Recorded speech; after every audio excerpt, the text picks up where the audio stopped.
So guys, luto tayo si bugi tikan, bugi tituna.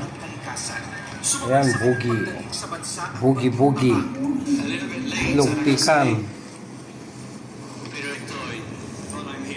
Pero hindi nito napigilan ang kanyang biyahe sa Tacloban ng pinaglalagpit ng Super Bagyong Yolanda noong 2013 para makasama at ipagdasal ang mga biktima ng bagyo. Isa sa mga binisita ni Pope Francis ang mga kabataan sa shelter ng anak tulay ng kabataan. Kwento ni Father Matthew Duche, 2 minuto na the statue that is an Gail Krishnan, ABS-CBN News. Hinihimlay na nga po sa libingan ng mga bayani ang superstar.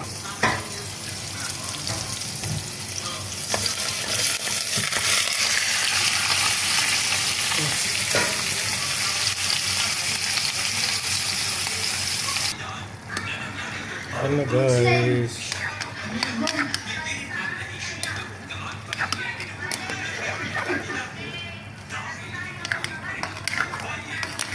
sarap ng itlog ng umong isda, sigang.